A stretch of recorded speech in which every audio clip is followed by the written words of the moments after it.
கைலாயத்தின் அமைதியில் சிவபெருமான் தியானத்தில் அமர்ந்தார். திடீரென நெற்றிக்கண் திறந்து தீப்பொறி பறந்தது. அந்த தீப்பொறி விண்ணைக் கிழித்துப் பாய்ந்து பார்க்கடலில் விழுந்து தெய்வீக சக்தியை வெளிப்படுத்தியது. பார்க்கடலில் அலைகள் கொந்தளித்து அதன் உள்ளே ஒரு பிரகாசமான குழந்தை உருவாகத் தொடங்கியது. சமுத்திரராஜன் அந்த குழந்தையைக் கண்டெடுத்து தெய்வீக ஒளியுடன் தன் மகனாக வளர்க்க முடிவு செய்தான். ஜலந்தரன் வளர வளர அவன் வலிமை கடலின் ஆழத்தைப் போல அளவற்றதாக மாறியது. அவன் காலநேமியின் மகளான விருந்தையை மணந்து வாழ்வில் புதிய கட்டத்தைத் தொடங்கினான். விருந்தையின் கற்பு சக்தி ஜலந்தரனை அஜேயனாக மாற்றி அவனை யாராலும் வெல்ல முடியாதவனாக்கியது. தனது படைகளுடன் ஜலந்தரன் மூவுலகையும் சவாலுக்கு அழைத்து தேவர்களை அச்சத்தில் ஆழ்த்தினான். இந்திரன் தலைமையில் தேவர்கள் போரிட்டாலும் ஜலந்தரனின் வலிமைக்கு முன் அவர்கள் தளர்ந்தனர்.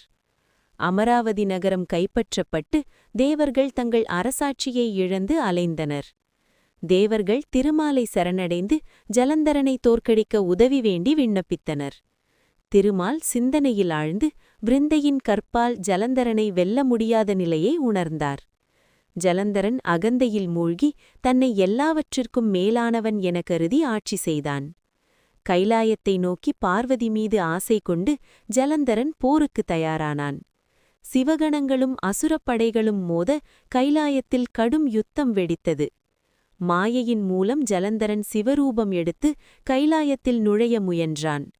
பார்வதி ஏதோ தவறு உணர்ந்து அந்த மாயையை உள்ளுணர்வால் சந்தேகித்தாள். உலக சமநிலைக்காக திருமால் ஜலந்தரன் வடிவில் மாறி விருந்தையின் முன் தோன்றினார். விருந்தையின் மனம் குழம்ப உண்மை மறைந்து அவளின் கற்பு சோதனைக்கு உள்ளானது.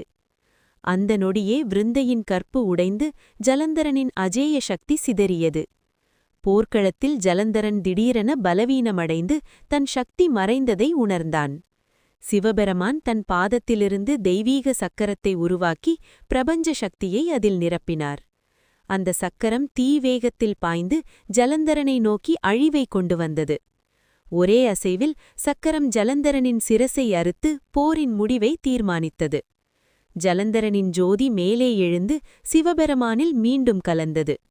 உண்மை தெரிந்த விருந்தை துயரத்தில் மூழ்கி தனது கணவனின் இறப்பை தாங்க முடியாமல் அழுதாள்.